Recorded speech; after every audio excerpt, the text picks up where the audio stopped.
Bom dia, boa tarde, boa noite, galera. Estamos aí para mais um garimpo híbrido dessa semana. Essa semana é uma semana especial em que vai sair o novo filme do grande Jordan Peele. Jordan Peele, diretor de Corra, Nós, um diretor super em voga em Hollywood, rei de bilheteria, rei de crítica também, associando os dois lados e sempre trazendo boas obras que provocam discussões.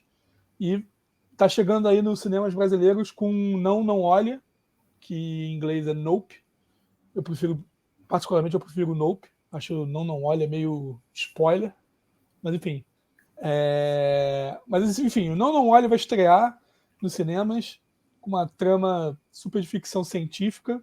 E comigo aqui hoje está o Chico Carbone, nosso companheiro regular aqui no Garimpo Híbrido, nos ajudando a buscar filmes por fora do algoritmo em cima dessas discussões de lançamentos. E hoje, e como estreia aqui, convidando nosso grande amigo Cláudio Gabriel, meu companheiro de cabine hoje. Vimos juntos o filme. Chico viu em São Paulo, fugiu do Rio de Janeiro, não vê mais filmes com a gente.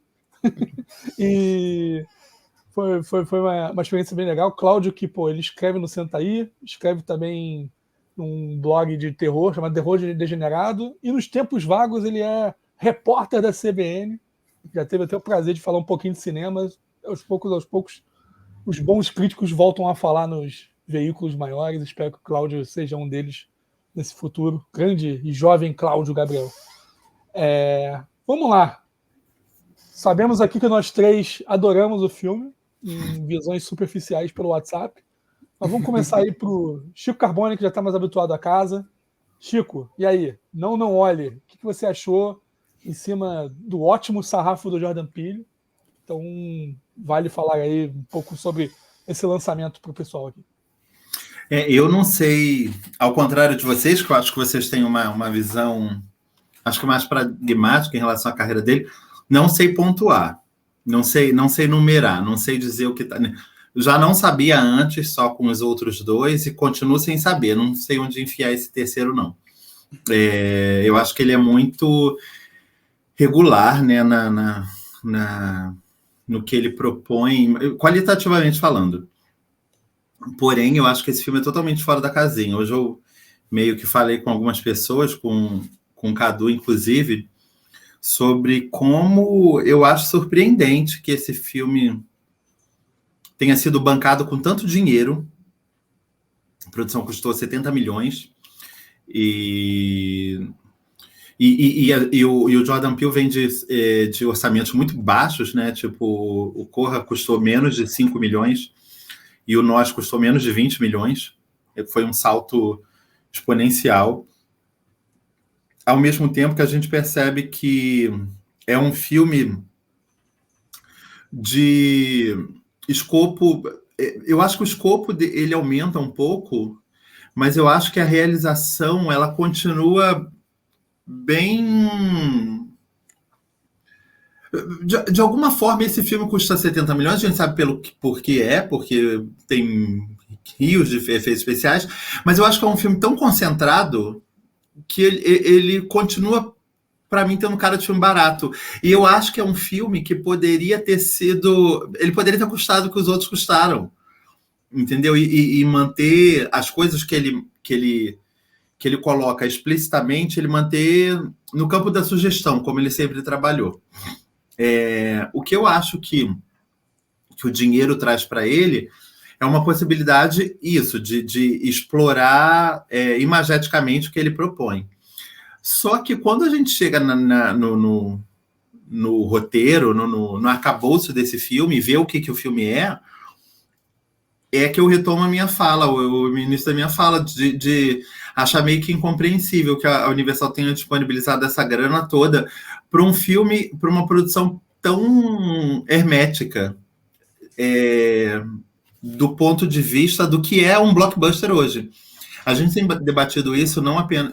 Quer dizer, aqui no Garimpo, de alguma forma, mas eu tenho debatido isso muito mais por fora em relação a o que é considerado blockbuster hoje, né? Tipo, o blockbuster ele virou um produto que ele é derivado. Ele não é mais um produto original como os produtos que o Jordan Peele faz. Por isso que o Jordan Peele, Christopher Nolan e o Tarantino, eles são tão importantes para a indústria, porque eles promovem produtos originais, não baseados em coisa alguma, e são filmes que fazem muito dinheiro. E apesar dos outros dois gastarem muito também, os filmes sempre têm retorno. O Jordan Peele ele ainda está num lugar ainda melhor, porque os filmes custam... Tipo, eu estou falando aqui do dinheiro que custou Não Olhe, mas tipo, você pega qualquer... Eu acho que o Dunkirk foi baratinho e custou 100, alguma coisa assim. Eu lembro de ficar surpreso desse filme ter sido tão barato, porque é um filme muito agigantado e é um filme barato. E, retomando o que eu estava falando, hoje em dia esses filmes... o Não Olhe, ele não é considerado um blockbuster, porque ele... Talvez se o Jordan Peele resolver fazer uma continuação de Corra, as pessoas chamem de blockbuster. Mas esses produtos originais, filmes como A Fera, que entrou em cartaz no cinema há 2 semanas atrás, e o Não Olhe, filmes de terror no geral, eles são considerados filmes médios hoje em dia, menores. Mesmo que eles façam o equivalente a grandes filmes, entendeu? Tipo, o Não Olhe está ultrapassando a bilheteria do Lightyear, que tinha pretensões muito maiores, e o filme vai fazer mais dinheiro. Isso porque o Lightyear foi o primeiro que me veio à cabeça agora, porque o que tem aí é filme que não correspondeu ao que se imaginava de bilheteria e que esse filme fez mais. Então eu fico me perguntando por que esse filme não é considerado blockbuster. Mas quando eu olho para o filme pronto e vejo para que lado esse filme segue, eu percebo que o cara realmente estava muito mais interessado dessa vez em fazer um filme para si, que por um acaso ia ser visto por um monte de gente, do que necessariamente agradar alguém. Eu acho que tanto o Corra quanto Nós, eles são filmes muito mais aprazíveis para o público médio e para o público em geral do que o Não Olhe, que é um filme que você tem que mergulhar muito profundamente em questões como o fazer cinema, a realização cinematográfica, o que ele pretende em matéria de captura de imagens e de proposta de imagética e de plano e de criação de linguagem visual, muito mais do que narrativa. Eu comentei com algumas pessoas hoje que eu acho que quem for ver Não Olhe esperando as considerações básicas de um cinema clássico narrativo, que são um filme que vai de um polo A ao polo B, ou perguntas que o filme vai te fornecer as respostas.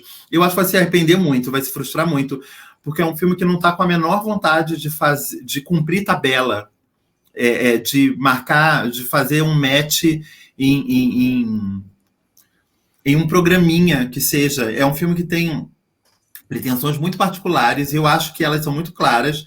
Não é nada muito... Ao mesmo tempo que é muito rebuscado, eu acho que o filme deixa muito claro que a narrativa interessa menos, entendeu? Quando ele encampa aquela ideia... Hoje eu estava conversando com um amigo, que obviamente não viu o filme ainda, mas que já tinha visto o trailer, e eu falei, o filme é sobre uma família cinematográfica, né? Tipo, é uma família que remete a trabalhos há mais de 100 anos, que aquelas pessoas, aquele núcleo familiar, aquela linhagem familiar trabalha para o cinema.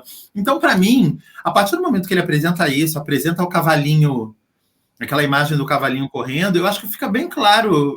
Ele não está nem tentando esconder que o filme está falando de alguma outra coisa que não do cinema, que não do fazer cinematográfico, né? Tipo, eu nem sei se a gente vai entrar aqui no mérito do spoiler, mas... Vai sim, pode mandar spoiler. Não, mas nem vou... Não entrar, né? Eu nem vou abrir, então, vou esperar o Cláudio. Acho que eu fico sem graça com spoiler. Mas tem... A partir de determinado momento... O que o Fantástico, vamos dizer assim, o que o Fantástico começa a promover para o filme uma ideia de captura de movimento, cara. Tipo,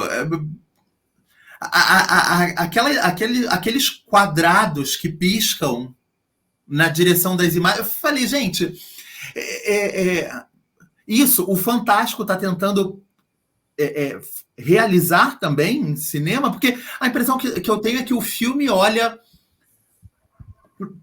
para uma imagem em movimento e a imagem responde com a mesma intenção, entendeu? Isso eu acho muito interessante isso. Eu acho até meio arriscado que a gente esteja falando sobre esse filme em menos de 24 horas de ter assistido, porque eu acho que semana que vem esse filme vai ser um outro filme na minha cabeça. Um filme mais bifurcado ainda, eu acho. Porque é um filme que é isso. As possibilidades dele são tão gigantescas. Quando eu entrei numas mesmo, quando começaram essas imagens desses quadrados que se sobrepõem uns aos outros, eu fiquei olhando e falei bem assim, cara, tipo, voltamos 120 anos no tempo. E o que esse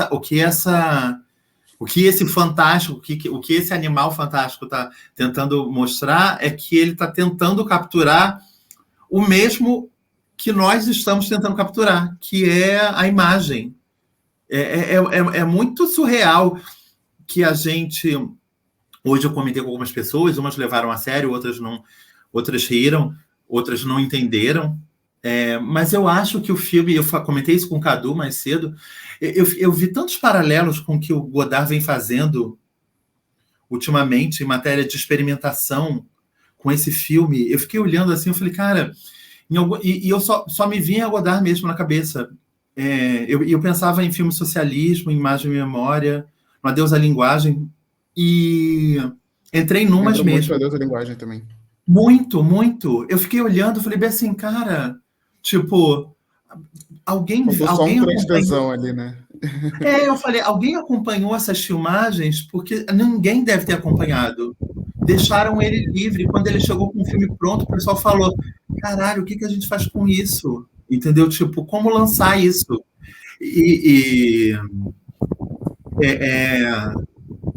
Não estranho. Hoje eu já vi, já tem uma baciada de gente teorizando coisas, entendeu? Tipo...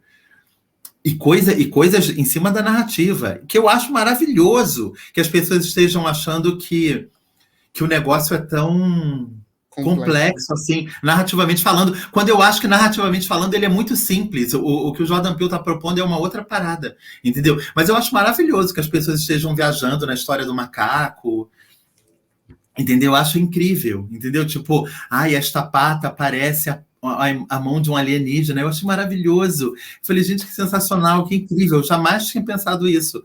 Mas, até porque eu acho que o Jordan Peele não estava pensando nisso. Enfim, só uma abertura de fala também, que é para a gente poder destrinchar isso mais tarde. Beleza. Cláudio, e aí? Então, vou concordar, discordando, concordando com o Chico, que assim, concordo com muita coisa. Acho que é muito interessante a gente ver um filme tão fascinante, eu acho que é essa palavra, né? Sendo feito com tanto dinheiro, assim, sendo feito dessa forma tão apaixonada. Eu acho muito, muito bonito, assim, do jeito que o Jordan Peele filma. E eu até estava falando com algumas pessoas depois da cabine, conversando, que independente das pessoas gostarem mais desse ou do Corra, do Us, mas eu acho o filme que ele mais entende o que ele quer ali, entendeu? Mas está claro na cabeça dele tudo que está sendo feito, tudo, a formação completa do filme em si. Mas assim, acho que mais e aí em conjunto até, né, que eu falei discordando, concordando, discordando, mas em conjunto com essa ideia própria de fazer cinema, eu acho que o Jordan Peele, e aí assim, se acostumou muito com a visão dele de ser um cara que vai discutir uma crítica social, que vai discutir uma super questão da sociedade e tudo mais. E que eu acho que tem até uma questão dessa no filme, mas não é o foco dele em nenhum momento. Ele não tem interesse de aprofundar isso em nenhum momento. E aí a grande coisa para mim que mais me pegou e é a grande brincadeira assim, do filme é dele ser uma ode à farsa. É um filme muito farsesco, assim, ele tá o tempo todo brincando com essa ideia de farsa. E aí isso fica, e aí já soltando aqui um certo spoiler, certo não, né? Um spoilerzão, quem tá vendo desavisado, mas assim, a cena final para mim fica isso muito claro. A grande cena, o ápice do filme, o clímax do filme, acontece no cenário cenográfico, né? Eu acho que isso ficou uma grande brincadeira do que ele está colocando ali. E aí, junto disso, dessa farsa que vai sendo construída, ela está em todos os lados, né? Ela está propriamente na maneira dele filmar tudo aquilo ali, que ele, em determinados momentos, está buscando ser um filme dramático, em outros momentos ele está buscando claramente ser um terror, quase um terrir ali, em certos instantes, até pelos... Isso, e é muito interessante, assim, os trejeitos do Daniel Kaluuya, para mim, assim, obviamente aqui no calor da emoção, mas para mim é a melhor interpretação da carreira dele. Assim, eu acho a forma que ele muda tanta coisa de um jeito tão simples me impressiona muito. Mas aí eu acho que ele vai mesclando tanto e farseando tanto as situações e a maneira que o filme vai andando, que é muito legal como a gente é meio que jogado dentro desse universo, né? Então a gente nunca entende muito bem. E aí o que eu até falei com o Cadu e com outras pessoas, que é muito uma super homenagem, assim, super amor do Jordan Peele para filmes de terror e ficção científica dos anos 50 e 60, né? Para mim, assim, tem essa pegada muito ali, muito presente, e aí tem muita referência ali que eu vejo, assim, que ele deixa ou explicitamente ou de uma forma mais implícita, mas assim, especialmente nesses trejeitos da farsa, né, que eu falei assim. E aí os estereótipos que ele usa do personagem que é totalmente paranoico com a situação e que ele tem um super mirabolante, ali, uma ideia super mirabolante, né, do personagem lá que é o vendedor da loja, até propriamente de uma pessoa cética, até propriamente do personagem que busca uma solução para aquilo ali. É muito uma pegada muito clássica, assim, né? De um filme de terror muito clássico, né? Terror nem tanto, assim, mas de filme de ficção científica muito clássico, né? Dos anos 40, dos anos 50. Tem esse lado meio puro, até propriamente da história, dos personagens, que me chamou muita atenção. E aí, juntando um pouco com o que o Chico falou também, essa questão do cinema, do fazer cinema, é até muito legal como essa ideia de enganação, ele coloca, essa mentira, né, essa ideia de farsa, ele coloca dentro, não apenas narrativamente, vamos dizer assim, dentro da temática do filme, mas que também está dentro do foco dos personagens, né? Porque aí a gente vê, por exemplo, que o grande ponto do filme em si, a grande situação que vai levar ao clímax, é justamente esses personagens tendo que provar que eles viram aquilo ali que eles viram, né? Tendo que provar para as pessoas, gerar alguma prova. Então, nada mais é que é farsa também, né? Já que tudo é farsa, né? Toda imagem é farsa. Então, a que momento as pessoas vão acreditar? E é o que ele até a personagem, a irmã dele fica repetindo bastante, né? De levar para Oprah e tudo mais. Então, até que ponto aquilo também não pode ser uma farsa, né? É um grande jogo de imagem que ninguém sabe até que ponto pode chegar uma verdade ou uma mentira dentro disso tudo. E para mim, essa grande brincadeira que o filme está propondo o tempo todo. Tanto que eu até acharia. Mas aí, suposições, né? Mas eu acharia muito interessante se ele acabasse o filme com o Daniel Kaluuya em cima do cavalo, assim. Ele acaba ali com o personagem do O.J. em cima do cavalo e aquilo ali acabou. Você nunca sabe se ela conseguiu realmente tirar foto, se aquela farsa realmente vai dar certo, se aquela é verdade. Eu acho que geraria também esse burburinho de discussões que você falou até, Chico. Mas, enfim, inicialmente falando um pouco disso, que eu pensei do filme. Não, beleza. Eu até falei com os dois aqui que eu não consegui tirar digamos assim, uma conclusão, uma visão única. Acho que eu estou ainda muito perdido no multireferência. Acho que explorou muita coisa diferente. Mas assim, o produto final com certeza é muito bom. Tanto por realmente essa referenciação de cinema, digamos assim, de aventura dos anos 50, que é muito do sucesso, por exemplo, das aventuras do Spielberg lá no início. Ele usou muito esses elementos para todos os filmes que ele teve mais fama nesse tipo de coisa. E esse filme traz muito, até a questão familiar, né? Central ali, daquela família que vive à margem de Hollywood. Vive à margem de Hollywood, talvez seja... a margem seja, talvez, uma das poucas coisas palpáveis de crítica social que teve nos outros dois filmes, que nesse tem menos. que é o negro na margem do cinema, a questão do papo do jockey, que ela apresenta no início, quando tá lá na questão de segurança com o cavalo. E é uma coisa que tá à margem. E, pô, primeiro filme que me instalou, assim, na hora, foi o Cão Branco. Por mais que não tenha nada a ver um filme com o outro, mas, assim, meio que fala um pouco disso, né? Um cara adestrador de Hollywood, que tenta mudar o aspecto selvagem de um cachorro lá, nazista, que ataca as pessoas. E nesse filme, o protagonista é um adestrador e que, indiretamente, ele tenta fazer a mesma coisa. Só que, em vez de ser com um animal, é um alien. Então, tem um pouco disso, eu senti isso na hora, né? Até confundi um pouco no início, aí depois eu lembrei que não era o Keith David no Cão Branco, era o Paul Winfield, do Terminator, mas assim, mas é legal também um cara que é clássico do John Carpenter tá como referência no início do filme, né? Keith David. E, pô, eu falei, beleza, vamos lá, administrar o lado selvagem, ou até que ponto o ser humano consegue controlar a narrativa de, sei lá, existência. Sou eu.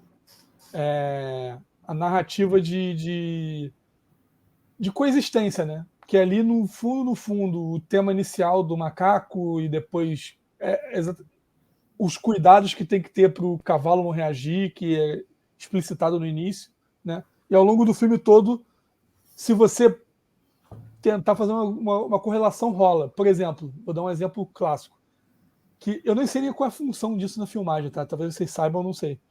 Daquele X no cavalo no início, que é a marcação em frente ao CGI, para mim, os bonecos do posto são aquele X na cena final.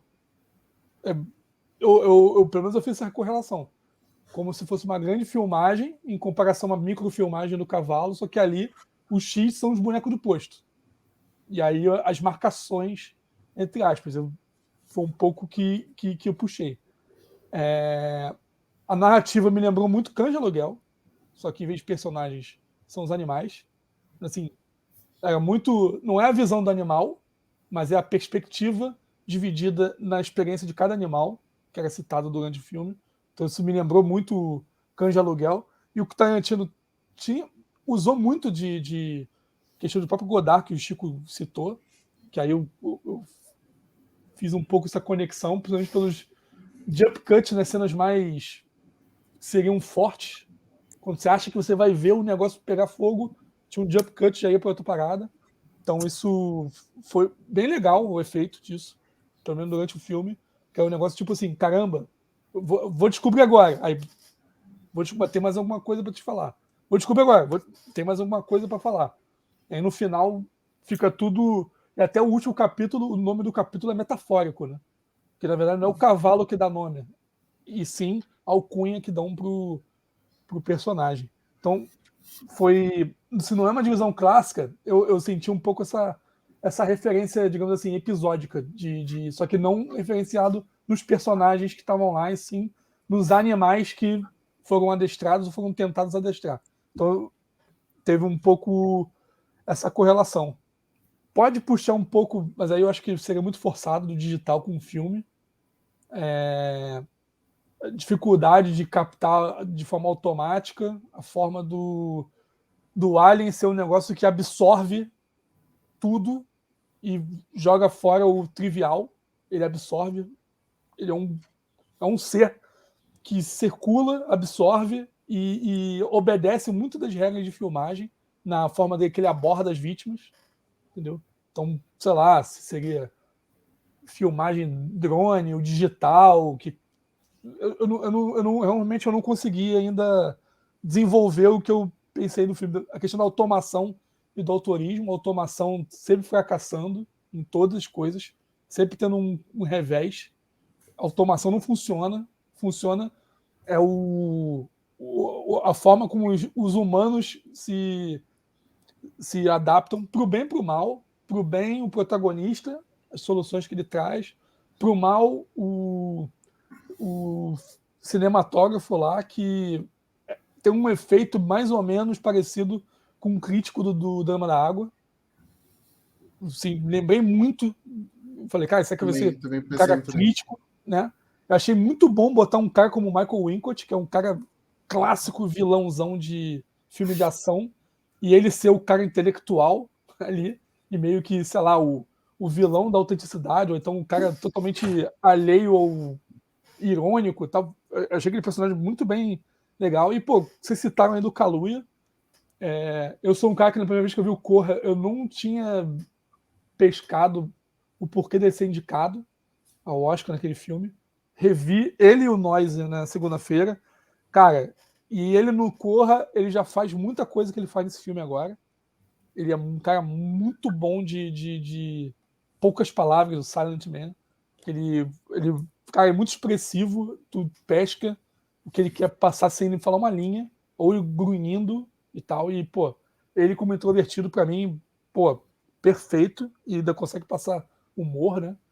E a menina que eu lembrava da cara dela, depois eu fui caçar, ela tá nas Golpistas, da Jennifer Lopez. Eu acho que foi o único filme que eu poderia ter visto, mas eu sabia que a cara dela era familiar, e, cara, ela é o contrário dele, né? Ela irradia tudo, talvez por ter trabalhado muito dos problemas daquela infância dos dois ali, ao contrário do outro que ficou sempre preso, e fica preso até o fim, aquele rancho, aquele legado ali do pai dele, e sem se desassociar, quanto ela, que se coloca ali, pô, liberdade sexual, desapegada, se atrasava toda hora, autêntica, muito artista mesmo, assim, ela conseguiu fazer um puta contraponto com muito carisma, assim, pra mim, ela irradiava pra caralho, assim, no filme, entendeu? Então, cara, percepção um pouco disso. Eu acho que é uma visão legal que ele tá falando do cinema. Eu acho que ele tá sim falando do cinema. Mas ainda eu acho que tem um aspecto ali do que aquela criatura faz daquele ambiente, seja o fake do rancho, do Steve Young, que também tá muito bem como o ex-celebridade juvenil, né? Se aproveitando desse passado, sugando o passado, né?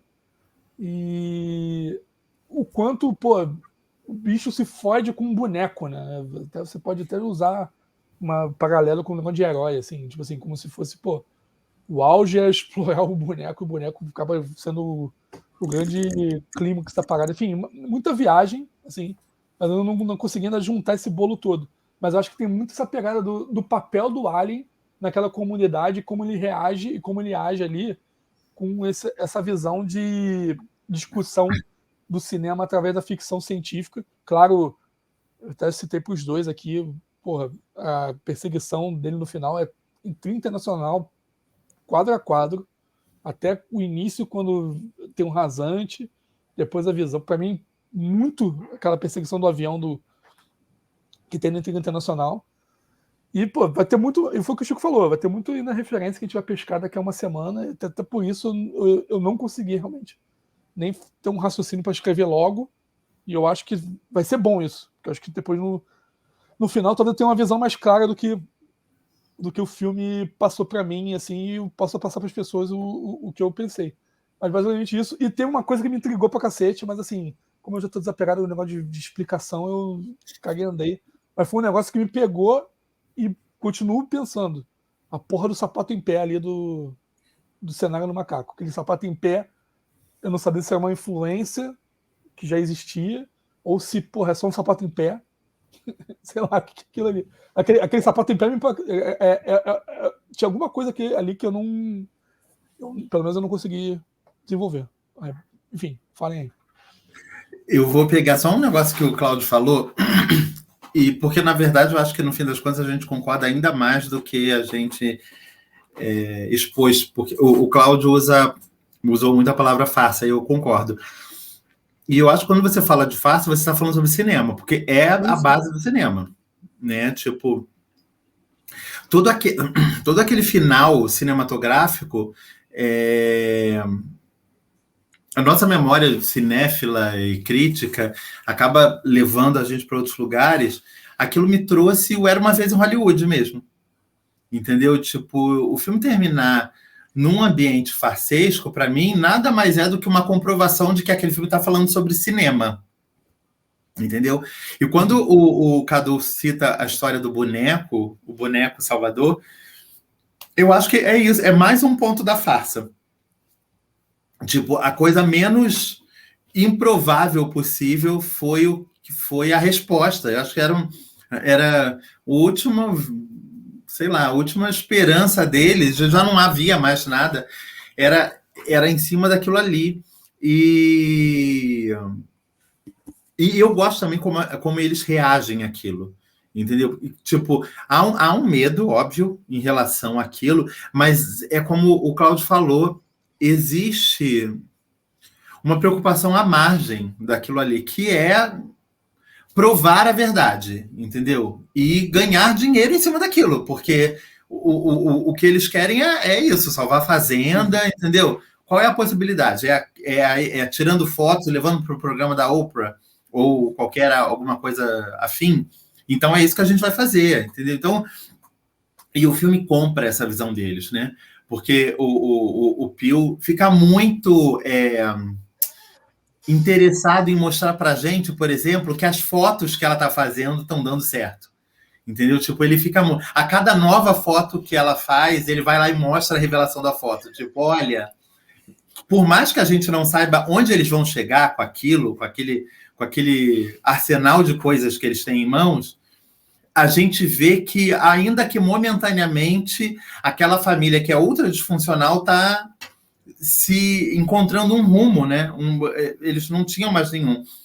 E, para passar a palavra para o Cláudio, tem uma coisa ali de linha de produção de cinema, né, naquela família. Ela, como o Cadu falou, ela é a artista, ela é a pessoa da frente das câmeras. Ele é o profissional braçal mesmo. Então, tipo, ele a todo momento fala, ela já sei o que você vai falar, ele é isso mesmo. Eu tenho que estar lá amanhã, porque eu tenho coisas para fazer.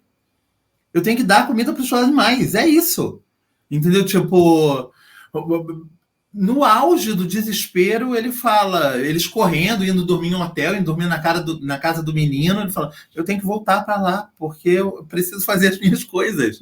Entendeu? Então ele é muito do tipo, o profissional mesmo, a pessoa que está por trás a pessoa dos bastidores. Isso fica muito claro desde a primeira cena, né, onde a pessoa não consegue mal se expressar ali na frente dos outros. Um texto que era o mesmo texto que eles tinham para pronunciar, e ela desenvolve aquilo como uma artista mesmo, entendeu? Tipo, com jogo de cintura, com interpretação. A interpretação da Keke Palmer, ela é muito clownesca, até meio. Ela, não só naquela cena, como no filme todo. Ela é muito... Ela é como exagerada sempre. Eles falaram, ela é um contraponto dele. Enquanto ele é todo introspectivo, ela é toda para fora. Ela dança sozinha, ela canta, entendeu? Ela tem sempre uma opinião a ser dada sobre tudo, enquanto ele é muito para dentro. Enfim, é isso. Um filme com muito a se dizer. Não, e só assim, um complemento a essa questão da farsa e tudo mais, e até dos próprios personagens, é muito legal como isso, e como o filme nunca assume coisas que o público está assumindo o tempo todo. Assim, e aí acho que esse é uma brincadeira assim mais para o público em geral, acho que isso é muito, muito divertido, que o tempo todo ele leva o telespectador para um lado para levar para outro, para levar o telespectador para um lado para levar para outro. E assim, eu acho muito, assim, para mim o grande ponto dessa brincadeira toda de referência e dessa farsa do que ele está colocando é a forma como ele constrói uma metade inteira de um filme, com a gente acreditando, tudo muito claro que é um filme de Alien, de invasão alienígena, né? Que é muito ali, tem uma pegada, diversos momentos que ele deixa bem claro ali sinais, né? Ele bota bem claro ali umas coisas bem pegadonas, assim, de filme dos anos 2000, tem muito esse negócio que ele deixa, para mim, ele deixa bem essa brincadeira clara. E numa segunda metade, da farsa animalesca, né? E aí, eu digo um filme de monstro, né? Se torna um filme de monstro. E aí, dessa questão da farsa animalesca, presente, por exemplo, que a parte toda da explanação do macaco ser nessa segunda parte, né? Você tem um trecho ali desenvolvido desse macaco, dessa farsa da animalidade humana, dessa dualidade que eu acho que ele está ali também presente dentro do filme. Mas, enfim, falando um pouquinho também de referência, que o Cadu falou, umas coisas também que eu vi interessantes, assim. Para mim, também, essa parte do final da fuga, né? É muito intriga internacional. E eu acho que a ideia, toda a cena dele tentando domar o bicho é muito também o Dem, né? Aquele filme do Formiga Gigante, acho que 54, 56. Achei muito parecido, porque no filme eles tentam justamente tentar domar a formiga gigante em vários momentos, eles tentam controlar ela e tudo mais. Me lembrou muito isso. Aí também tem uma coisa mais do Dia que a Terra Parou, assim, também me remeteu bastante, né? Especialmente toda a construção do visual, mais do monstro e tudo mais. E aí outras coisas também que me remeteram bastante. O Monstro do Ártico, o Enigma de Outro Mundo original, né? Me lembrou muito, assim, essa questão dos personagens que o tempo inteiro, essa farsa um com o outro, né? Que eles, até propriamente mesmo os irmãos, eles nem se acreditam em certos momentos, me remeteu isso também a muitos momentos. Até propriamente o Invasores de Corpos, não foi uma coisa que não está tão clara para mim no filme, mas assim, acho que tem um certo espírito ali também. E aí uma coisa que eu achei muito interessante e que eu fiquei pensando muito depois, assim, eu lembro, eu demorei um tempão para chegar aqui em casa, né, depois de sair da cabine. Fiquei 2 horas e eu estava pensando, gente, como tem uma referência, assim, muito engraçada do Malditos, do The Damned. Aquele filme de 50, né, 60, acho que 60, 71. Estou até olhando aqui no Google, 61. Por quê? A apatia da cidade. Tudo é apático. Todos os personagens são apáticos com tudo. E no Damned, a grande brincadeira, não só das crianças se transformarem tipo alienígenas, né, subservientes, mas dos próprios pais serem apáticos com isso tudo. E aí, para mim, esse grande ponto dessa similaridade é na própria interpretação da cena do macaco, assim. Que todo mundo ali é apático, né? A interpretação é inteiramente apática, as crianças são apáticas. Até o próprio criança, quando ele erra, né? Ele não dá, tipo, uma risada, é tipo tudo apático, entendeu? Esse mundo é todo normalizado, todo mundo meio apático. Então, o grande ponto de virada é justamente essa coisa que vem de fora e torna essa apatia muito mais clara para a gente, né? Que é justamente esse o ponto do The Damned, e que para mim fica também essa brincadeira de como essa apatia até do próprio personagem principal, né, do Kaluuya, se transforma numa mudança, né? Dele propriamente ir se transformando num personagem mais aberto, de dar determinadas ideias, fazer determinadas coisas, enfim. Algumas coisas de referências assim que vieram bastante na minha cabeça. E tem a questão também do balão explodindo, né? Que acaba que eu lembrei muito no final, em cima do clique do macaco, foi um balão explodindo, né? Uhum. No final, também derivado de uma explosão. Eu adoro também só um complemento aqui. As cenas também dentro do bicho, também tem muito um 2001 ali também, né? Esqueci de falar. Aquilo, para mim, é muito Invasores de Corpos. Também tem as cenas dentro do bicho. Aquilo, para mim, é muito Invasores de Corpos. O que eu queria falar é que eu amo as máscaras de alienígenas das crianças. Eu acho aquilo tão maravilhoso. Aquela cena é foda. Aquela cena é muito incrível, cara. Das cabecinhas. Muito bom, gente. Aquilo é muito bom. E é uma coisa muito absurda, gente. Porque ele mora muito longe do rancho. Como que aquelas crianças foram parar ali no meio da madrugada? E somem. E saem correndo. É a cara do Todo Mundo em Pânico que imita os sinais. Porra, é igualzinho. Não, e foi o que o Claudio falou, né? Aquele assim, ó, aí vai ser um filme de Alien, não vai ser. E vai ser não sei o que de atividade paranormal de câmera, não vai ser. E vai ser não sei o que OVNI, não vai ser. É muito. Pra mim, o Nope, inclusive o título do filme é isso. Toda hora ele. Não. Não, não, Uhum. não. E até o protagonista fica falando pra ele mesmo, né? Sempre Uhum. assim, não, não, não, não. Nem fudendo, não. Uhum. Enfim. é, tem umas coisas em comum, tá? Nos dois. Pelo menos eu pesquei, né? Nos dois outros filmes do Jordan Peele, que cara, ele sempre parte de uma premissa verdadeira. Por mais que seja de nerd, assim. Coisa de lembrança de nerd, né? Que aí teve a campanha lá do Abraço do Nós, que existiu, né? Uhum. Dos Agora anos teve 90, né? esse episódio que eu acho que deve ter existido, para ele citar tanto detalhe. Tem jeito de ter existido mesmo, essa questão do. Não sei se da forma que foi colocado no filme, mas tem chance de ter existido. E o do Corra, talvez, no mínimo, rolou um boato daquela sociedade lá, racista, lá, que tinha plano de fazer lobotomização. Assim, não duvido que tenha. Mas é legal essas premissas meio que real para realizar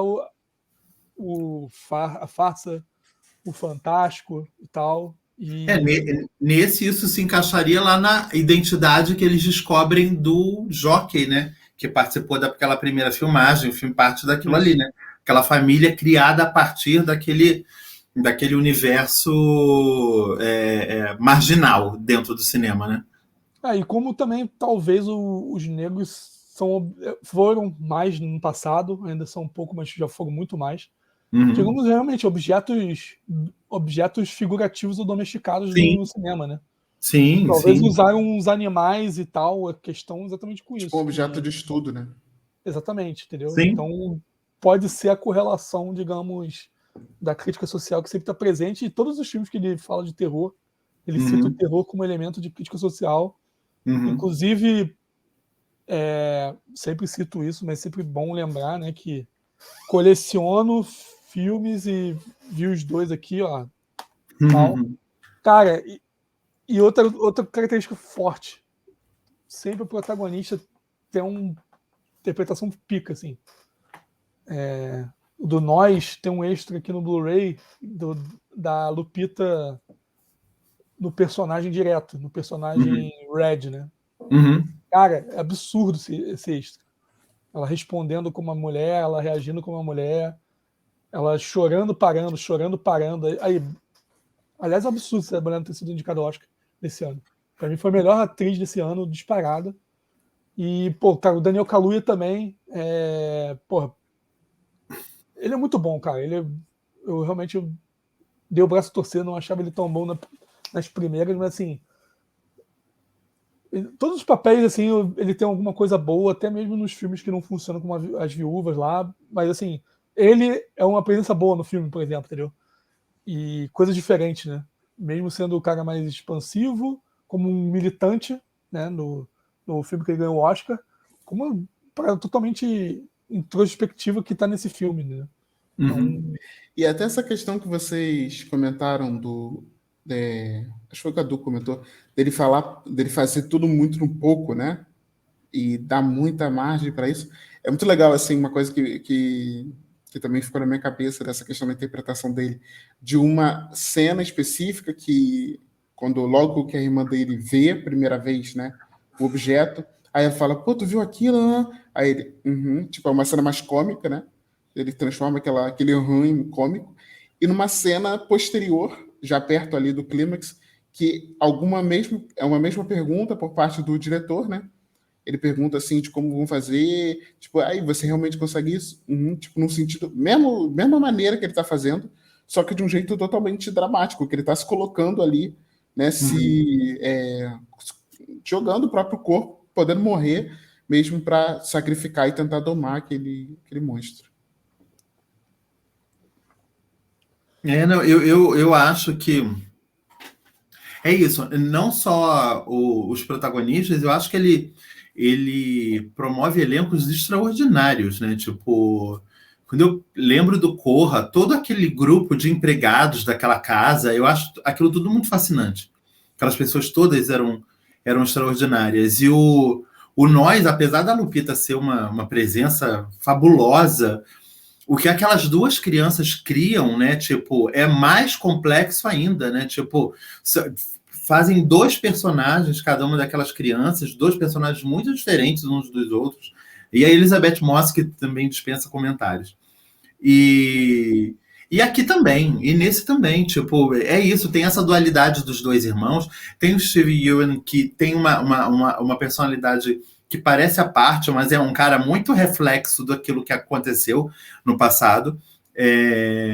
Tem um menino que trabalha na loja, que é ótimo, eu nunca tinha visto aquele ator, mas é muito bom. E o Michael Wincott, eu tô com o Cadu, acho que é isso, um resgate maravilhoso de trazer essa pessoa de volta. Maravilhoso e improvável, né? É um negócio Improvável, improvável, né? Tipo, é bom saber que a gente tem um novo Tarantino aí, que pode resgatar pessoas que estavam esquecidas e tal. E talvez porque o Jordan Peele é ator também, né? Então pode Sim. ser também um pouco disso também. Sim, sim, sim. É impressionante, assim, como ele pega... Pô, outra dualidade também que, como eu revi agora, pô, a menina do Corra, a namorada, quando ela tá Aquela com menina é ele, fantástica. aí do nada, ela é mané, incrível. do nada ela Aquela vira menina é a ótima. nerdola psicopata, mané, assim, Sim. totalmente inexpressiva, mané. Não, todos bizarro. eles, tipo, os pais, a Catherine Keener tá maravilhosa, entendeu? É um elenco realmente de sonho, entendeu? E esse também, gente, eu gosto de participações especiais, aquela mulher que é atriz do início do Não Não Olhe, ela tem participação pequeniníssima, contrastando ali com a história do cavalo, eu posso ficar aqui, que não sei o quê. São coisas muito finas, muito simples e rápidas, mas que funcionam muito bem. A própria participação do Keith é ótima, ele está muito pouco tempo no filme, e eu acho que o Jordan Peele percebeu que tinha posto ele pouco tempo demais, aí tem um flashbackzinho depois, eu falei, que bom, trouxe ele de volta. Como ele é totalmente a filha, né? Assim, ele é totalmente a filha, por mais que renegasse ela por questões de Não, motivos. gente, tipo, tem que respeitar um filme cujo protagonista fica quase o tempo todo com um casaco do Escorpião Rei, né? A gente. E o filme todo eu falei, eu queria esse casaco, como faz pra ter, Kaluuya? E o personagem, porra, perfeito é o influencer, né? Que na verdade aquele capacete é genial. É exatamente isso. A rede social é o espelho de vocês, sabe? É isso. É verdade. É verdade.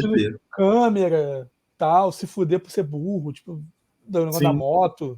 Sim, sim. Não, e eu acho que essa parte toda, assim, tem muito a ver com essa questão toda da farsa, né? A própria ideia dessa questão da imagem, da farsa da própria imagem, né? Dessa construção que eles estão tão interessados em ter uma exposição prova. ali, é uma prova, é uma coisa que eles tenham ali para provar realmente que aquilo existiu, que aquilo está acontecendo e tal, e que quando chega uma pessoa super equipada e tudo mais, a principal preocupação deles não é com essa questão, né? Ela poderia facilmente ter chegado e falado assim, não, tu pode ajudar aqui e tal, tem uma coisa. Mas não, o ponto justamente não é esse, né? O ponto é justamente como essa farsa está tão colocada na cabeça deles, né? Que a gente precisa provar tanto uma coisa imageticamente, de que a construção da imagem precisa ser nossa, né? Sim. Precisa ser do nosso jeito. Exatamente. O bicho é uma farsa cenográfica, né? Uma nuvem. Total. Sim, sim, sim. E a cena em cima da casa é Guerra dos Mundos total também. Aquela fase a cena vermelha. da casa é totalmente Guerra dos Mundos, gente. Totalmente fase Guerra vermelha ali, né? Do filme do Tom Cruise e tal. Cara, o Jordan Peele... E assim, tem uma coisa... Eu acho que tem uma coisa muito interessante dele também, dessa coisa de terror e ficção científica dos anos 50, 60, que existe até uma própria brincadeira dele o tempo todo, junto de ser uma referência, né? Também de ser e até eu acho que está muito isso claro na storyline da família, né?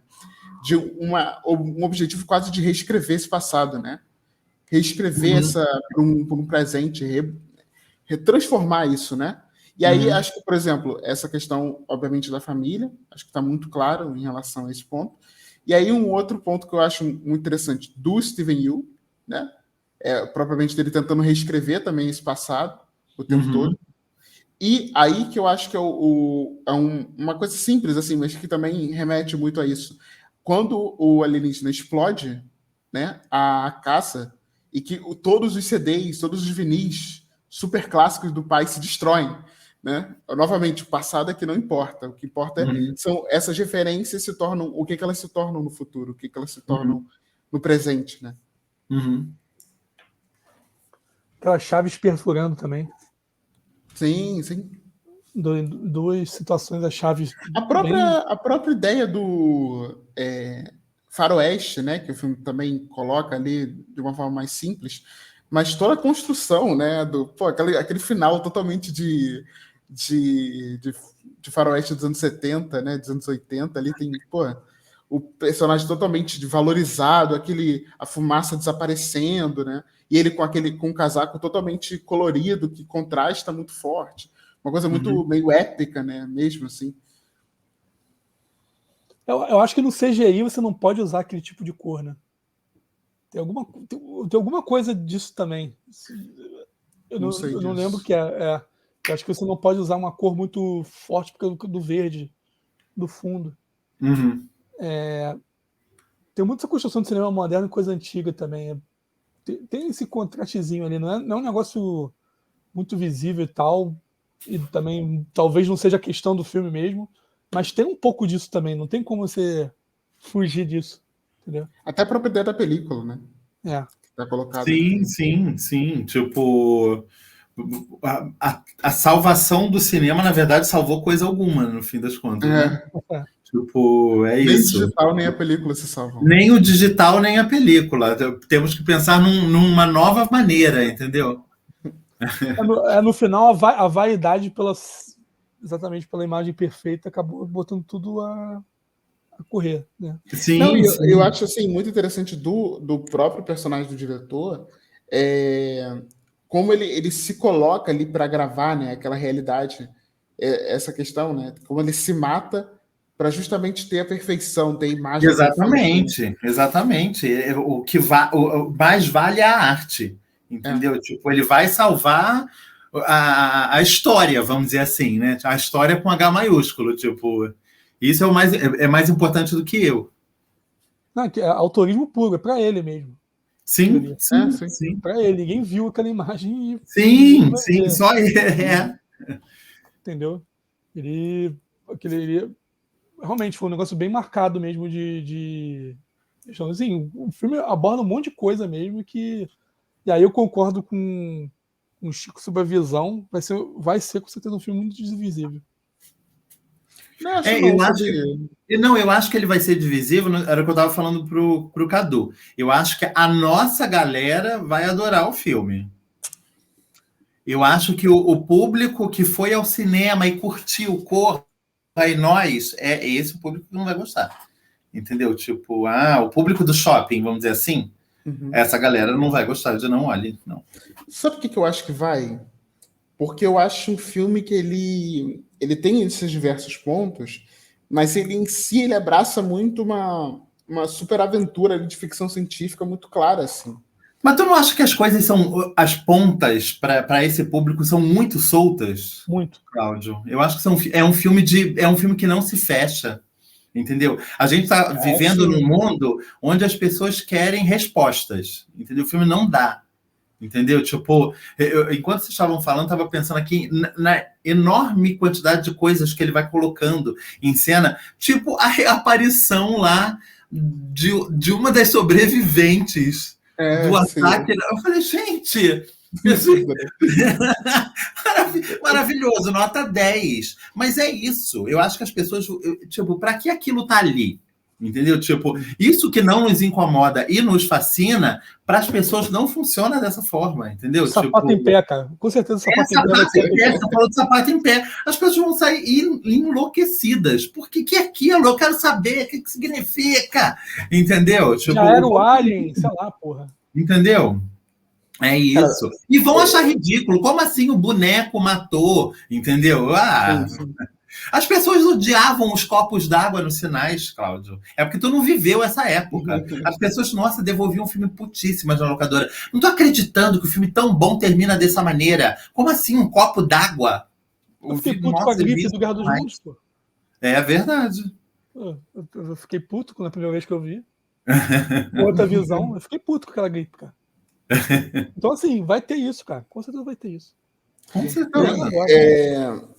enfim, é que eu acho que o filme tem esse lado mais blockbuster, assim como o Chico estava falando no início, Uhum. que eu acho que abraça muito um público mais abrangente, que talvez não, talvez tipo assim, um público que tenha esse interesse em não seja nem público tão de shopping, acho que talvez o público de shopping goste. Uma pessoa que está ali passando e vou ver esse filme, e já viu Corra, vou ver esse filme. Eu acho que talvez o público que assim, uma pessoa um pouco mais interessada no cinema, mas que vê normalmente blockbuster e tudo mais, talvez essa pessoa desgoste. Acho que talvez seja o ponto. Exatamente o contrário. Eu acho que esse filme tende a ser gostado por pessoas que. Tipo assim, eu acho que vai ser difícil você convencer, por exemplo, pessoas que não gostaram, que não vão com a cara de Jordan Peele a ver esse filme. Eu acho que é um filme que o público que não gostou de Corra, sei lá se existe isso, pessoas que não gostaram de Corra e de Nós, entendeu? De Nós existe muito, cara. Não, de Nós existe muito. Mas eu não sei dizer se essas pessoas. Não, o que eu tô querendo dizer eu acho que um público mais sofisticado, com aspas, vamos dizer assim, é um público que encontraria coisas ali em. E você está falando que o público. Eu não sei dizer se as pessoas que gostaram de Top Gun Maverick vão gostar, vão gostar desse filme. Você está confiando muito no bom gosto do público. Que eu não acho. Mas eu concordo com você. Acho que as pessoas vão achar um barato, correria no deserto, e alienígena, vai tentar pegar a gente. Mas Tem é esse lado isso. de diversão, sabe? Acho que tem esse lado de diversão que Sim, abraça sim. um pouco, assim. O filme é Um negócio. movimentado, é um filme empolgante, tem efeitos especiais bons. Eu já estava comentando com. Então, não sei se vocês repararam. Agora que a gente já escangalhou tudo, tipo, é bom até avisar para as pessoas que elas têm que ouvir o episódio e depois ver o filme, né? Gente, o macaco do filme é o cara do The Square. O cara que vira um macaco no The Square. Uhum. No filme lá, o vencedor da Palma de Ouro, ele fez o que o Andy Serkis faz. Ele é um macaco. Eu gosto de Quando o filme começou, eu vi o nome dele, eu falei, o Terry Notari tá no filme, que máximo. Que legal que acharam um espaço para esse cara, que eu não sei o que lá. O filme foi passando e nada do homem apareceu. Eu falei, gente, cadê o homem? Aí quando tem a cena do macaco, e eu notei que era um macaco de CGI, vamos dizer assim, eu falei, será? Será que é isso? A pessoa não terminou, quando não terminou já tinha me matado a charada. Mas aí eu fiquei esperando os créditos subirem e tá lá. Gord Terry Notário. Eu falei, meu Deus do céu! Ele contratou o homem para fazer. Por que não chamou o Andy Serkis? Dava no mesmo. Tava no set do lado, provavelmente. Depois do Suckers é muito caro para fazer uma aparição de 5 minutos. 5 minutos, né? O Andy Serkis ia falar, não, eu quero ser o protagonista, certo? Vai fazer um filme sobre o macaco? Eu quero fazer um filme sobre o macaco. A campanha do Oscar vai colocar meu nome? É verdade, tô cansado de ter esse trabalhão sem de casa nada. Aí tá lá o cara, gente. Acho uma excelente interpretação, porque o macaco é foda mesmo. Então é muito foda. Aquela cena é muito foda, né? A cena é muito boa. E é isso. O que eu falei em relação a ele poderia ter gasto menos? Porque essa cena é uma cena toda sugestiva. Entendeu? Uma cena que você não vê basicamente nada. Você vê o macaco sujo. É isso que você vê. Entendeu? Tipo, o resto é som. Outro elemento extraordinário do filme, som. Entendeu? Tipo, o resto é trabalho de som, sonorização. Aliás, de todos os filmes do Jordan Peele, o som é sempre extraordinário o som dele. Ele sempre trabalha muito bem o som. Até o som lá do bicho lá lembra muito o grito de agonia daquele do... Até um filme que pouco a gente viu da Netflix, o Aniquilação, do Alex Garland. O filme do Alex Garland. Que o bicho também grita o grito das pessoas, né? De agonia, né? Então, assim, sim. Isso também me lembrou na hora. E aí é legal também como ele...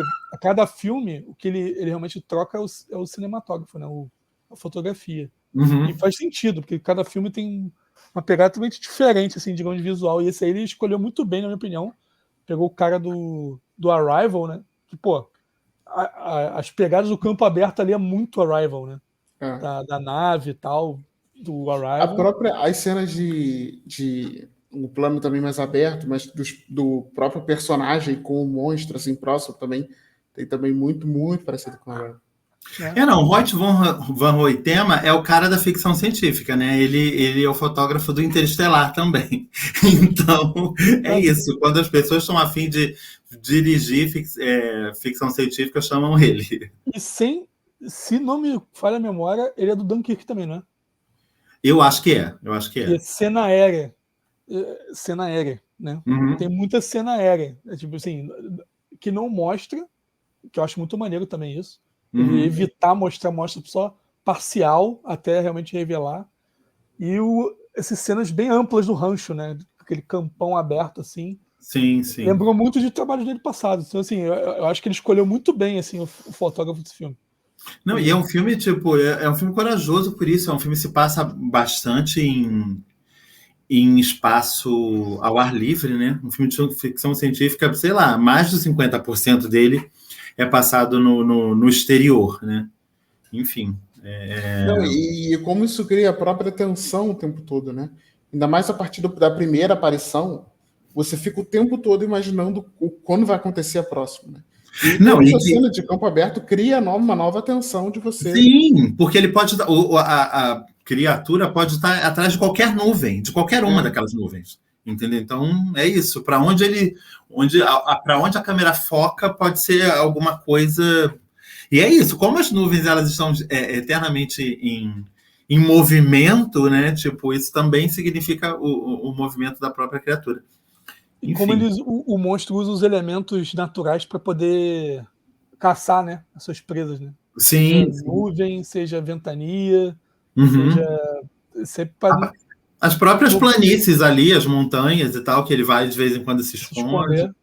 Isso. Por isso que me lembrou muito essa pegada de filme de monstro dos anos 50. Tem muito isso, sim. Principalmente o Demo, acho que tem muito isso. Que a formiga se escondendo ali no meio também dos vales, né, gigantescos.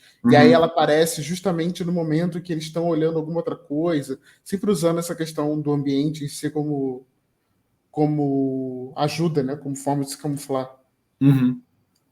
E assim, uma coisa também bem interessante que eu queria até conversar com vocês é em relação de que naquele momento que eles vão para a cidade, né, para casa do cara da loja, eu imaginei muito ali que o filme se tornaria um filme de invasão muito clássico, né? Achei que ele ia abraçar esse lado de invasão de cidade e tudo mais. É muito legal como ele volta e o que realmente importa é esse ambiente, né? Não necessariamente importa em si a passagem do bicho, para onde o bicho vai, né? Justamente o que importa é essa ambientação, essa farsa da ambientação em si, né? Essa questão muito de cenário, né? Tem muito disso também, desse olhar muito, muito grande. E até a própria forma que é construído o clímax, né? Com os bonecos do posto, né? Como aquilo também tem tipo um negócio muito de marcação, como até o Cadu falou antes, né? Essa coisa muito de marcação de espaço, desse entendimento espacial ali do local. Enfim, também foi uma coisa que me chamou a atenção. É até interessante que a gente fez uma discussão sobre elemento espacial do cinema no Trem Bala e no Carter, né? É verdade. Esse filme tem isso bastante também. Só que dentro do ambiente do predador, né? Que é isso. Ele realmente é um... Até o protagonista fala isso. Que ele, em cima do conhecimento de adestramento, ele identifica comportamento parecido com um animal selvagem. Sim, sim.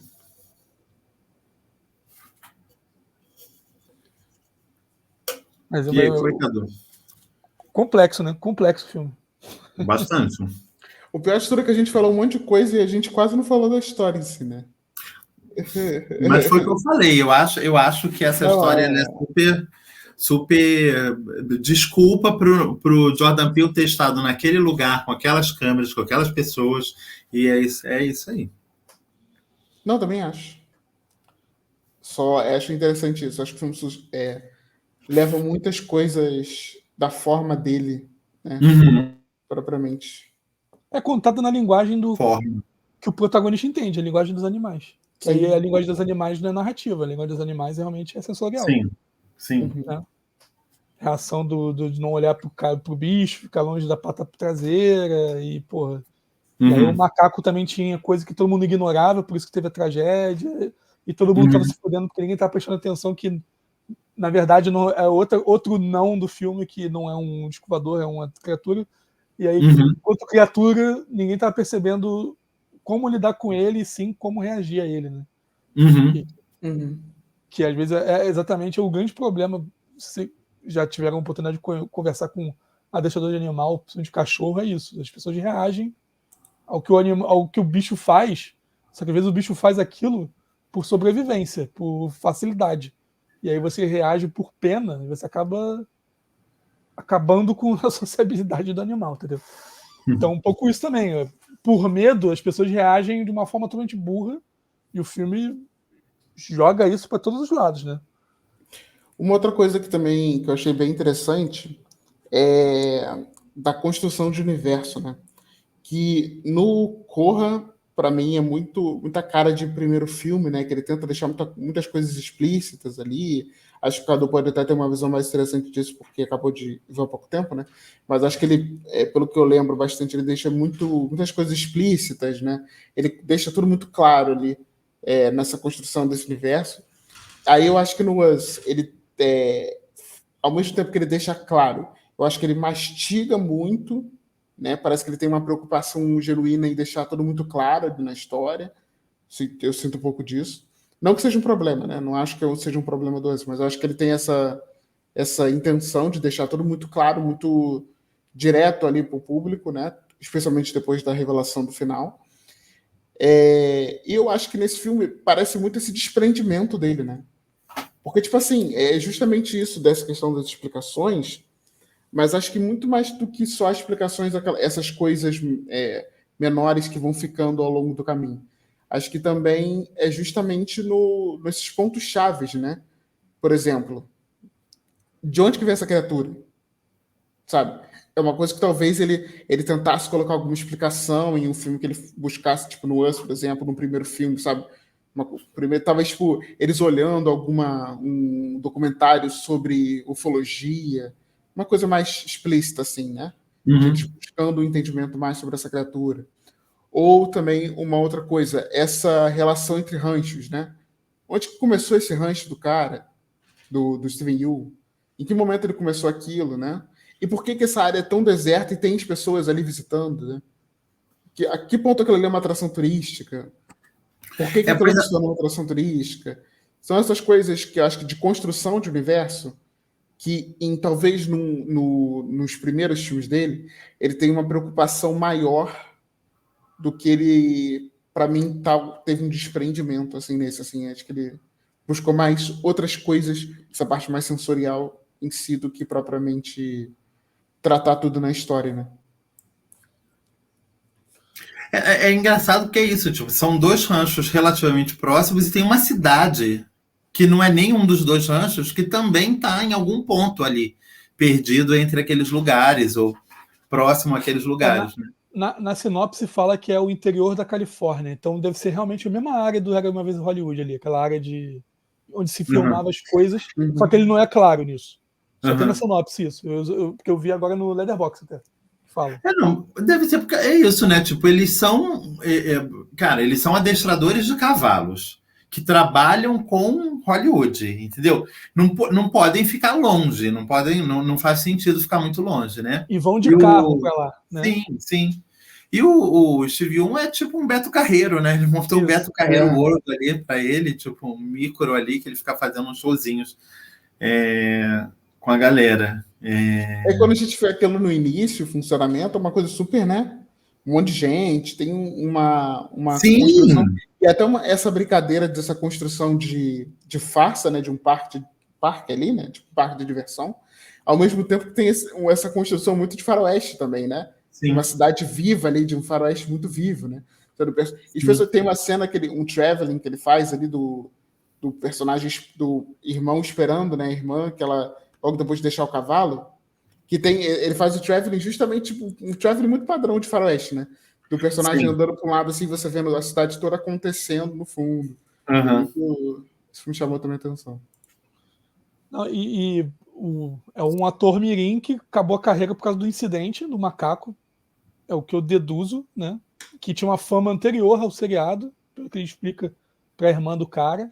Por causa do Eu filme. não tô lembrando exatamente qual era o seriado. Kid, eu não sei das quantas. Kid alguma coisa. Que era faroeste. Era alguma coisa faroeste, de faroeste. Entendeu? Então aquele bonequinho é o cara. É o personagem do cara quando ele era criança. Sim. Com certeza aquele bonequinho devia ser isso. E, pô, e o cara realmente tá. Tanto que ele tenta explorar até o mal lá, sei lá. Até um incidente. Ele falou que ganhou não sei quantos, $20 mil, né? Para um casal passar a noite lá naquela reprodução ali, né? Da memorabilia daquela tragédia, né? É. Então é um personagem bem a cara realmente da TV americana, entre aspas, né? Sim, sim. Uma pessoa que explora, né? E nos filmes anteriores, eu sempre falo que o Corra ele melhora demais quando você revê sabendo das respostas. Porque você vê como o filme é amarradinho e as pessoas reagem como se estivessem escondendo as coisas, entendeu? Principalmente na hora que os convidados chegam na casa lá, você vê nas perguntas a reação da namorada, a reação dos pais da namorada. Você vê que eles, tipo, caralho, para de falar, o cara vai perceber, entendeu? Você vê mas eles não falam, você vê na reação, assim, tipo, você tá falando isso, para de. Tá estranho, né? E o quanto ela protela para ele não sair da casa. Assim, tem várias coisas que são sutis. Eu não sei se é tão expositivo. Eu não sei se eu concordo com isso. Mas não acho que é nem expositivo. Não acho que é nem expositivo, não, Cadu. Acho que é mais explícito. Amarrado, entendeu? né? Amarrado. Tipo assim, exatamente isso. Isso aí, ele não tá atrás muito de deixar as coisas no ar, né? Acho que, tipo assim, por exemplo, imagina que o personagem ali do nada começa a ser perfurado, tem negócio, e não tem explicação nenhuma ali, entendeu? Tipo assim, é uma coisa que talvez ele faria num terceiro filme. Talvez hoje ele faria. Talvez hoje o Corra fosse diferente, né? Eu acho que é esse o ponto, entendeu? Acho que existe uma construção ali de um diretor que está interessado mais em outras coisas. E é até interessante isso, eu até escrevi isso na minha crítica, né? De como é até propriamente uma mudança de pensamento, talvez, né? Acho que talvez o Jordan Peele se sinta muito estigmatizado, acho que ele se estigmatizou com o Us e com Corra, né? De fazer sempre um filme de terror com um comentário social, né? E aí talvez as pessoas sempre vão esperar isso dele. E aí, para mim, ele já fez um movimento diferente disso quando ele começou a ser produtor e apresentador do The Twilight Zone, né? Acho que para mim já foi um movimento claro de que quero voltar ao que eu gosto. Quero falar do que eu gosto, de deixar bem claro que eu gosto das raízes de filme B, gosto de uma coisa mais menos rebuscada do que eu venho fazendo. Para mim, tinha esse movimento já. E eu acho que o Não Olhe é uma continuação disso, né? Acho que existe esse olhar dele. Ou seja, você está prevendo que o Jordan Peele é o próximo Shyamalan, é isso? Tomara que seja, né? No sentido de que daqui a 2 filmes ele está odiado, é isso? Eu não duvido nada, tá, Chico? Eu não duvido nada. Mas tipo, Cláudio, eu acho super normal, sabia? Tipo, ele tá sempre mais seguro. É lógico que eu não acho nem que ele tá, tipo, agora eu vou fazer o que eu quero. É isso, tipo, no primeiro filme, gente, você tem que entregar o que te pagaram para você entregar. Entendeu? Tipo, ele agora, gente, o povo já tá falando, toma aí o dinheiro. Já chegou nesse ponto, toma aí o dinheiro. Entendeu? E ele tá entregando. O filme vai fazer 200 milhões na bilheteria global. Entendeu? O negócio porque é isso. O Shyamalan chegou um momento que foi fazer Fim dos Tempos. Chegou aquele momento. As pessoas, caramba, não era isso. Entendeu? Tipo, dá uns passos para trás aí. Entendeu? Uhum. E é isso. Enfim, tomara que ele continue assim, né? Porque eu não. independente do que eu acho de A Dama na Água, de O Último Mestre do Ar, eu acho muito ruim quando a pessoa, tipo, porque todo mundo amou Sexto Sentido, e todo mundo amou Corpo Fechado, entendeu? Eu acho muito ruim que as pessoas tenham esquecido disso, esquecido que esse diretor era aquele diretor, entendeu? Então, só que isso acontece quando a pessoa tem, não vou falar que é liberdade demais, mas quando a pessoa é isso. Eu acho que você tem que. Acho que chega um ponto que você.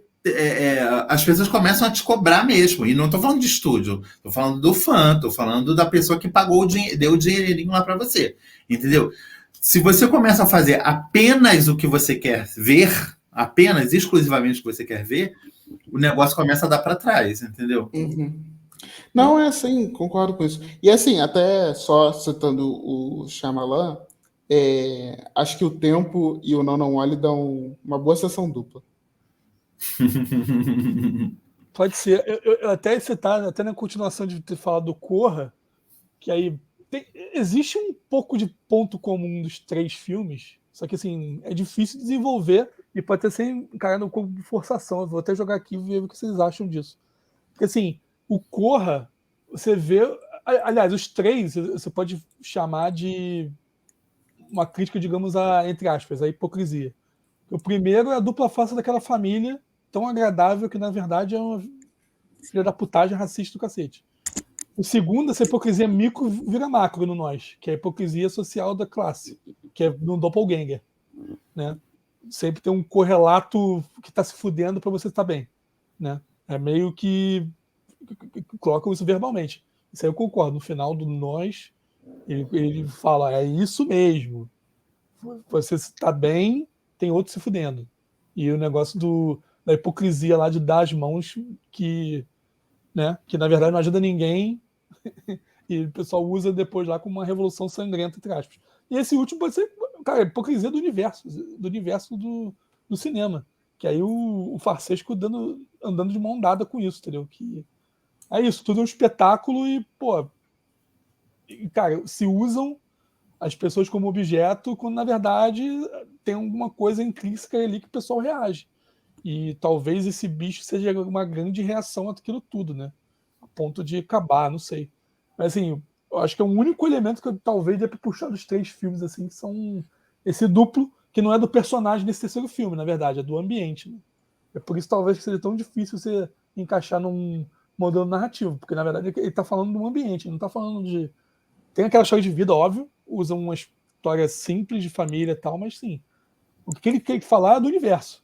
Assim, isso para mim é claro. E usa as vítimas como os pontos de vista, né, que são os animais. Por isso que talvez aquela divisão episódica, não sei.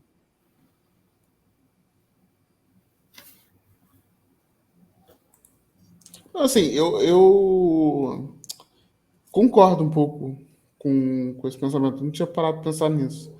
Acho que faz sentido essa correlação entre os 3. E aí eu não colocaria nem tanto, pensando aqui agora, o Não Não Olhe, nesse sentido da hipocrisia do cinema em si. Acho que da própria hipocrisia da imagem, né? Da indústria, né, no caso. Da ideia de imagem, né? Uhum. De como ela vai se relacionar com tudo dentro do filme. Não, e o que é a imagem, né? Que é uma coisa mutante, né? Tipo, hipocrisia acho que é nesse sentido também, de nem sempre a forma como você produz é a forma como as coisas serão recebidas. Então, entendeu? Tipo, a dualidade dessa imagem, né? E é transformada até em hipocrisia, no caso. É a dificuldade de captar a imagem, né? Toda a dificuldade de captar a imagem do bicho já passa por isso, né?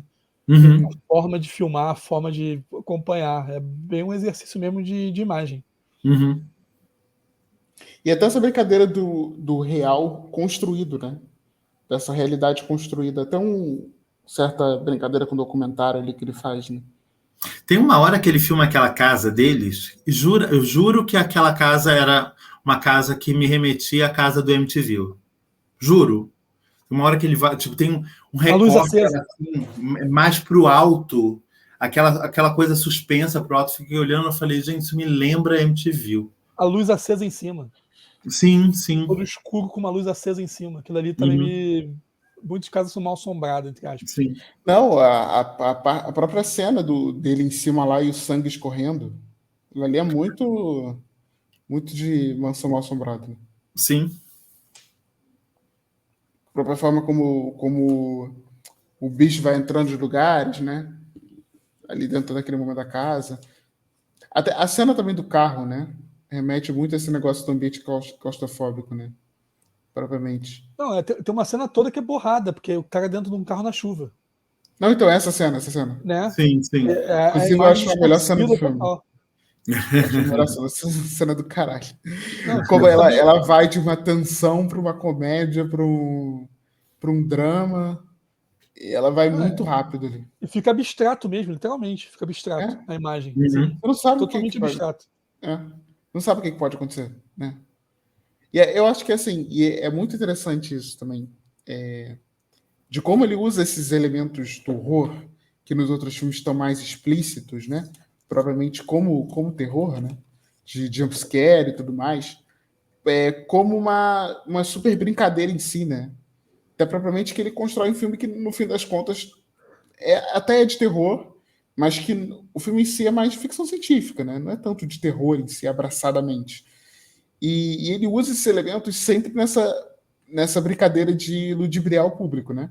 Como ele tá fazendo o tempo todo. Tipo, do jumpscare, quando eles acontecem. Essa própria cena dos aliens, né? Pô, cara, essa cena dos aliens é do caralho. Eu fiquei muito tempo todo rindo disso. Acho uma das cenas mais geniais assim, do cinema americano em bom tempo. Assim, talvez os 3 filmes dele são meio ficção científica, se for parar a pensar. Mas acho que os outros são mais abraçadamente horror, entendeu? Acho que se você colocar, tipo... Tem o transplante de cérebro, cara. O transplante de cérebro do primeiro, tem o Doppelganger, que é uma experiência científica fracassada. Acho que tem. Só que acho que é mais diretamente. Mas a ficção científica mais pro terror, aí beleza, mais... né? Mas acho que são, tipo assim, filmes abraçadamente de terror que tem esses elementos. Acho que esse filme é um filme abraçadamente de ficção científica que tem esses elementos de terror e tal. Não, você estava falando de jump scare aí, gente. A cena que eu pulei na cadeira foi a cena do Louva a Deus. Que isso? Não, foi tipo Sinais, pô. Foi tipo o Joaquin Phoenix tomando Total. Eu só me veio Sinais naquela. Eu falei, gente, eu jurava que aquilo era o Alien. Eu falei, meu Deus. Não, e você demora um tempo, né, até perceber que não é. Sim. Você vê que o maior jumpscare que teve no cinema foi a propaganda da IMAX do filme, né, o Claudio? A Tatiana quase caiu, mané. A Tatiana quase caiu, literalmente, de susto. Porra. Ela tava falando... Mas é uma propaganda de sempre. Eles não mudam isso. Eu tava até falando pro Cadu hoje, não faz sentido nenhum eles botarem isso em cabine. Mas deve ser, é contrato que deve ser, né, provavelmente. Não, com certeza. Aqui em São Paulo tem até trailer em cabine, tem às vezes, claro. Fico olhando e falei, gente... Não, aqui rola também. Trailer. Inclusive, cara, esse filme é um dos poucos que eu digo assim, cara, se puder, vai no IMAX mesmo. Pra mim, a imersão faz toda a diferença. Por isso, nas cenas... Gente, fui falar isso hoje para um grupo de amigos, paguei de metido, sabia? Cara, mas... Eu falei, nossa, o IMAX... amigos do Rio, né? Só na Barra você tá pensando que a gente é o quê? Que vai parar a vida? Não é só porque você pode. Fiquei olhando, eu falei, gente, eu tava falando a respeito à experiência mesmo, tipo, que é uma experiência incrível. Não tô, tipo, pisando na cabeça de ninguém, olha, eu vi no IMAX. Não era essa a intenção, era tipo, nossa, o som do filme é impressionante, a imagem é impressionante. Eu tinha vivido isso com Blade Runner novo. Eu me arrependi pra cacete de não ter visto o Dunkirk no cinema, e principalmente no IMAX deve ter sido coisa de louco. Eu vi na cabine que foi lá, entendeu? Foi lá no UCI. O que eu não vi no IMAX e que deveria ter visto também é o... Como sempre, me fudendo com números. O filme do Sam Mendes. 1917. Isso. Cara, mas tipo, é uma outra coisa a experiência lá tipo, te falei aquele dia do trem bala que eu vi, eu fiquei, gente, as cores são vivas, o som é uma outra coisa. Eu fiquei olhando assim, eu falei, meu Deus. Sendo bem honesto, 1917 pra mim não achei, não aumentou tanta experiência da Max, não. É porque eu achei que é imersivo, talvez eu pensei nisso, entendeu? Porque como esse filme tem muitas imagens de primeira pessoa olhando pro céu, eu me lembrei disso. Falei, pô, talvez o 1917 deve ter sido do caralho daqui também. Não, faz sentido. Entendeu? Faz sentido. Pô, cara, se puder ver no IMAX, vai, porque vale a pena. Provavelmente agora só a Pantera Negra, né? Eu acho que rever esse filme, inclusive, vai ser esse negócio que o Chico falou de que a semana que vem o filme muda. Se a gente rever o filme, eu acho que vai mudar pra caralho. Coisas, né? Enquanto a gente estava conversando aqui, eu estava pensando, falei, queria tanto rever para ver umas outras coisas e tal. Esse filme, eu acho que é um filme de muitas revisões, tranquilamente. Sim. Muitas revisões. Sem dúvida. E eu acho que é o que eu falei, assim, eu acho que ele dá umas boas dobradinhas, assim, não só com o tempo, mas com muitos filmes aí de pegar, se atendo a uma parte mais pura, assim, da história, né? Propriamente da questão de ficção científica e tudo mais. Acho que dá umas boas dobradinhas com esses filmes dos anos 50, 60. Dá uns paralelos interessantes. Foi até que a gente falou, Hitchcock com certeza tem, sempre tem. Hitchcock sempre tem, gente. Todos os filmes têm. Nos outros dois tinha Hitchcock também, muito. Não, é referência dele, claro, né? Sim. Ele gosta aí, muito. Mais uma prova que ele vai se tornar o novo Shyamalan. Coitado, é quase uma maldição, né, gente? Saber que a pessoa daqui a pouco vai fazer 2 fracassos assim, monumentais, ser indicado ao Framboesa, coitado. O pior é que o Cadu também deu a outra referência aqui dele, que é mais uma prova, falando do Spielberg. Que acho que tá tudo bem claro, assim, né? Já teve 3 filmes bons. O cancelamento o próximo já é o criticado.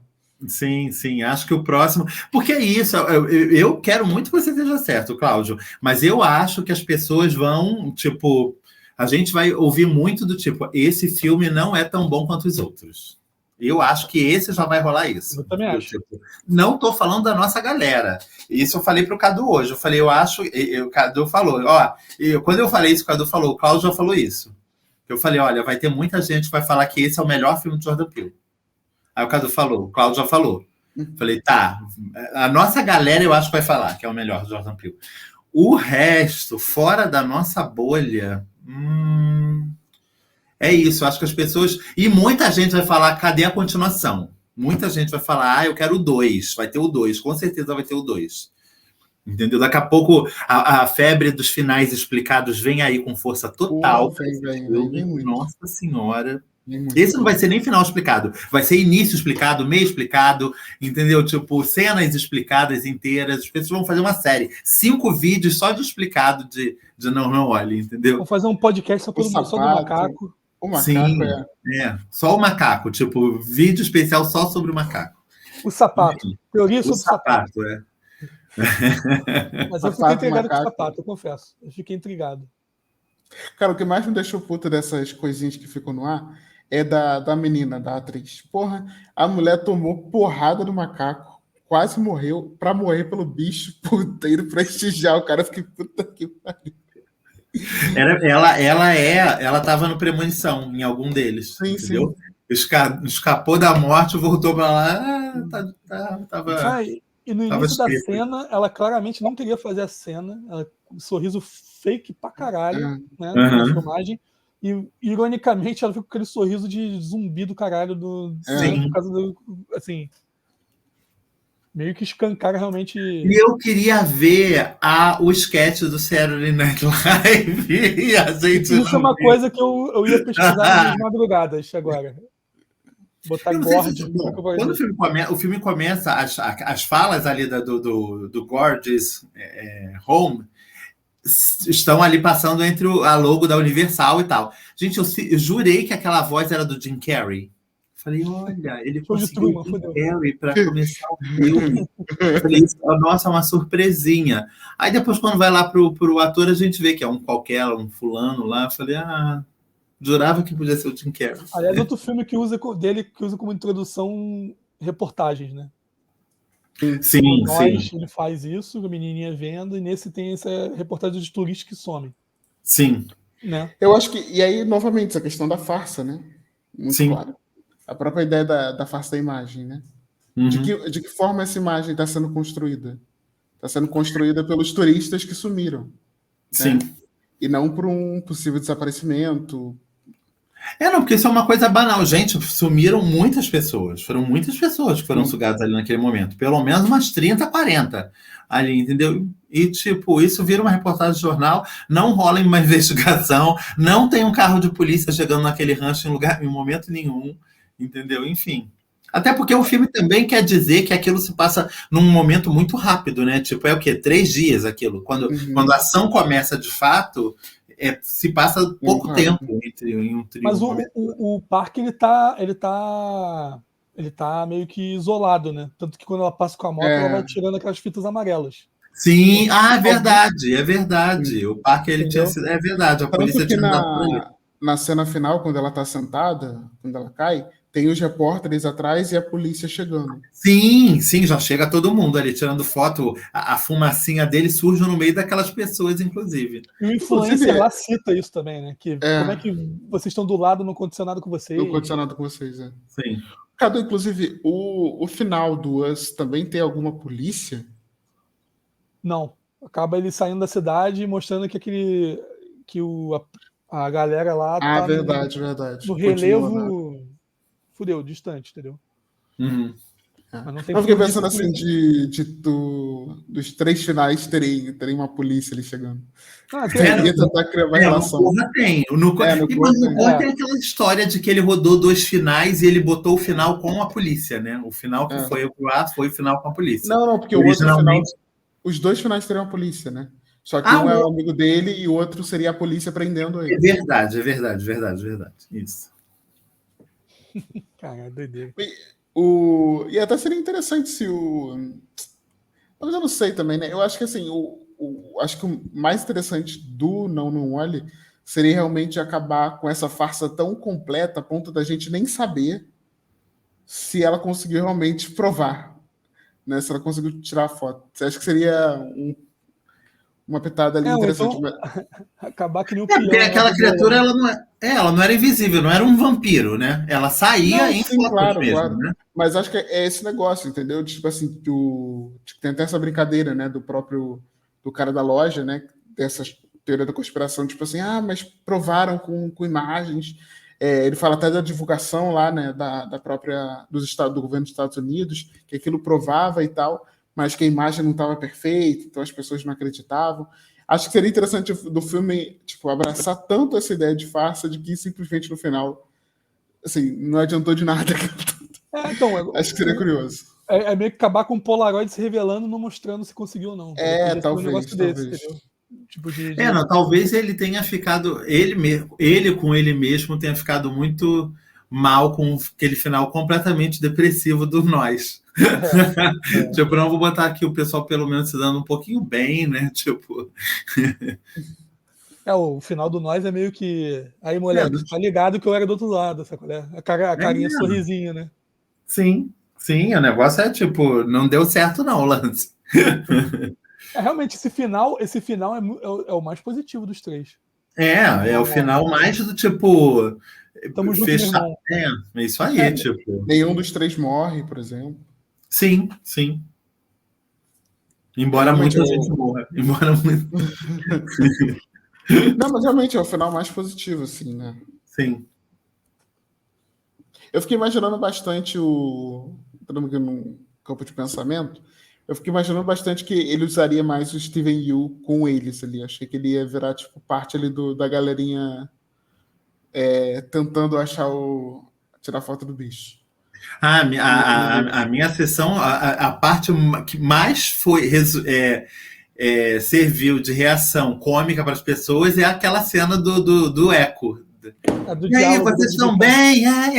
Eles se comunicando à distância. Eu vim convidar vocês para a inauguração do meu novo show. Muito bom. Mas tá vendo? Essa questão que eu acho que o Jordan Peele resolve as coisas tão bem, porque é uma cena super cômica, né? Sim. Mas ao mesmo tempo eu tava numa tensão ali do bicho aparecer em algum momento. Eu tava, caralho, que essa cena, o cara vai aparecer, esse bicho vai aparecer. O cara depois achar o convite na bosta, né, cara? Sim. Muito bom aquilo também. Eu fiquei o tempo todo pensando, porque eu lembrava de uma cena do trailer do Steven Yeun olhando para cima. E ele tava justamente com aquele jeito ali. Eu falei, puta, ele vai olhar para cima e o bicho vai matar ele. Eu fiquei vendo aquele momento ali. Só que aí ele usa aquela mesma roupa na hora da apresentação. É que eu não vejo mais trailer, mas eu aprovo muito trailer falso. Eu vi trailer falso. Tipo, mas os 3 trailers dos filmes do Jordan Peele são muito, muito enganadores. Se você ver, você não... Eu acho que todos. O do Us, você não entende nada. Não faz sentido nenhum aquele trailer. Assim, ele vende um conceito. Que o trailer não diz nada. Não diz nem a história direito. Gente, eu sou suspeito, porque quando eu fui ver Us, eu não sabia nem que existia outra família. E depois eu vi que no trailer aquilo mostrava. Eu falei, quando fui ver, eu falei, gente, o que é isso? Tem outras pessoas iguais a essas pessoas. Como assim? Eu sabia da roupa vermelha por causa do cartaz. Eu sabia. Não, mas eu achava o quê? Que a Lupita ia se vestir de vermelho em determinado momento. Eu falei, gente, lá pelas tantas ela vai usar uma roupa vermelha. Era Lupita, isso que eu sabia. Lupita com uma máscara de Lupita. Não tem entendeu? Mais que uma máscara, né? Não. Mas, enfim.